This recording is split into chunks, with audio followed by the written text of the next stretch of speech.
Crispy करारी चटाकेदार टिक्कियाँ आपको भी पसंद है। हेलो जी, वेलकम टू गणपति रसोई। गणपति रसोई में आज हमने बनाई क्रिस्पी करारी चटाकेदार टिक्की, वो भी घर पर। चलो फिर करते हैं रेसिपी स्टार्ट। सबसे पहले हम ले लेंगे ताज़े वाले आलू। ताज़े वाले आलू में स्टार्च ज़्यादा होता है, तो इसलिए टिक्की अच्छी क्रिस्पी बनेगी। आजकल मार्केट में बहुत अच्छे अच्छे आलू आ चुके हैं, ताज़े आलू। इनको उबलने के लिए रख देंगे। लगभग 70 से 80% तक इनको पकाएंगे, ज़्यादा आलू को नहीं उबालेंगे। अब कुकर का ढक्कन लगा देंगे और 2 विसल आने तक इनको पकाएंगे। इससे ज़्यादा विसल इसमें नहीं लगाएंगे।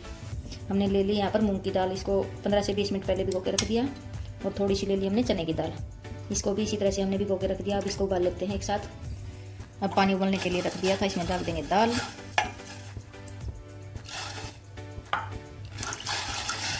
दाल को हमने अच्छे से धो के भिगोया था, वही पानी इसमें डाल देना है।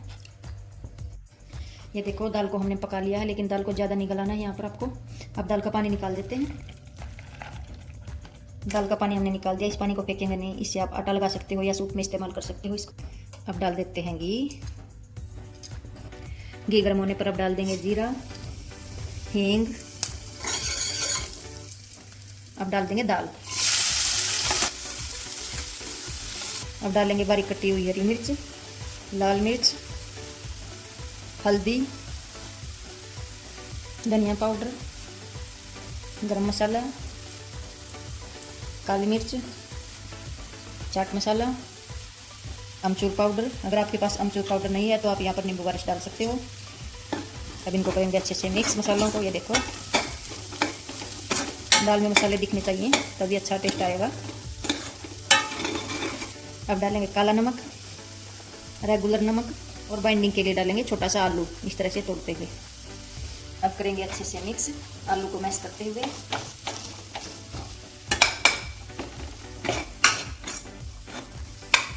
और हमने यहाँ पर आलू को उबाल के अच्छे से ठंडा कर लिया। लगभग 2 घंटे हो गए हैं आलू उबले हुए।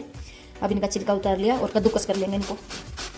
वैसे मैश कर लेते हैं, लेकिन एक आध गुठली रहने से नहीं हटती, तो इस तरह से कद्दूकस करोगे तो गुठलियाँ बिल्कुल भी नहीं बचेंगी। वैसे तो आप हाथ से तोड़ सकते हो, लेकिन आपको परफेक्ट टिक्की बनानी है तो इस तरह से कद्दूकस करना होगा। ये देखो, हमारे आलू पूरे नहीं पके हुए। ये देखो, इसी तरह से आलू लेने हैं आपको। हो सके तो ताज़ा ताज़ा आलू लेना, उसमें स्टार्च ज़्यादा होता है और टिक्की क्रिस्पी बनती है। अब एकदम स्ट्रीट स्टाइल आपके साथ टिक्की शेयर करेंगे। ये देखो, हमने सारे आलू अच्छे से ग्रेट कर लिए हैं।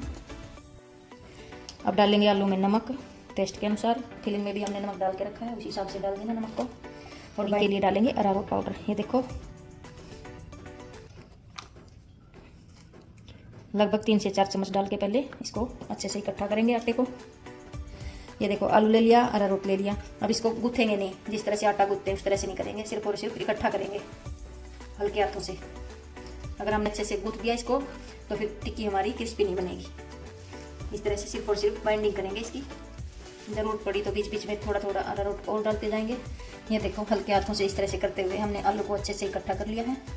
अब क्या करेंगे, हाथ को चिकना करेंगे। इस तरह से थोड़ा थोड़ा आलू का पेस्ट लेंगे और घुमाते जाएंगे, जिस तरह से आटे की लोई बनाते हैं उस तरह से। पहले इसकी लोइयाँ कट कर लेते हैं, एक साइज की। देखो, इस तरह से। अगर हाथ चिकना करेंगे तो चिपकेंगे नहीं। ये देखो, इस तरह से कर लेना है, ज़रूरी है। इस तरह से हमने गोले बना लिए आटे के। अब क्या करेंगे, एक एक गोला उठाते जाएंगे और हाथ से इस तरह से प्रेस करते जाएंगे। ये देखो, इस तरह से, जिस तरह से पराठा भरते हैं उस तरह से। और अब लेंगे फिलिंग दाल वाली। आप अपने हिसाब से डाल सकते हो, कम ज़्यादा ज़्यादा पसंद करते हो तो ज़्यादा डाल सकते हो, वरना थोड़ी सी कम ही डालिएगा, वरना टिक्की फट जाएगी। इस तरह से दबाते हुए। देखो,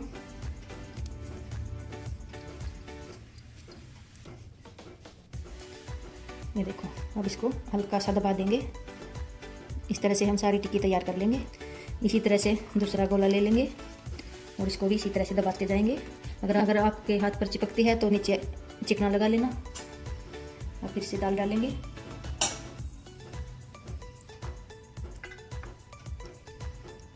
इस तरह से दोनों हाथों से करते हुए भी आप फोल्ड कर सकते हो।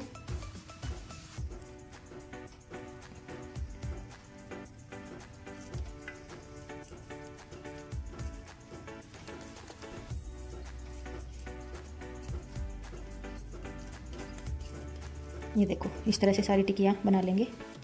ये देखो इस तरह से हमने सारी टिक्कियाँ रेडी कर ली हैं। अब इनको फ्राई कर लेते हैं। अब एक बड़ा सा तवा ले लेंगे, इस पर डालेंगे रिफाइंड ऑयल। ले लिया हमने रिफाइंड ऑयल। अब लेंगे थोड़ा सा घी। अब ऑयल गर्म होने पर अब डाल देंगे टिक्कियाँ, बिना दबाए ही इसी तरह से डालते जाएंगे।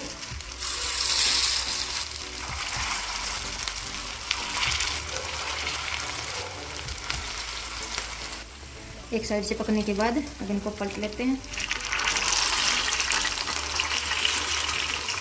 ये देखो कितना अच्छा कलर आ चुका है। आप चाहो तो अकेले तेल में भी बना सकते हो, आप चाहो तो अकेले घी में भी बना सकते हो। इस तरह से उठाते जाएंगे और पलटते जाएंगे, क्रिस्पी होने तक पका लेंगे इनको।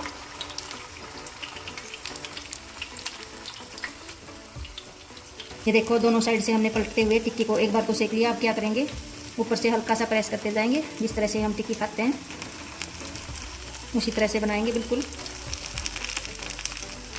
ज़्यादा दबाव नहीं देंगे, थोड़ा थोड़ा करके प्रेस कर देंगे। इस तरह करने से क्या होगा, टिक्की अंदर तक पकेगी, कच्ची नहीं रहेगी बिल्कुल। ये देखो इस तरह से।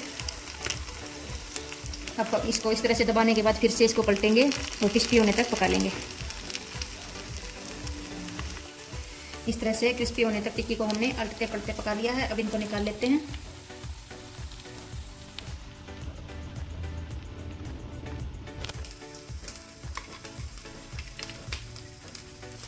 हेलो जी, वेलकम टू गणपति रसोई।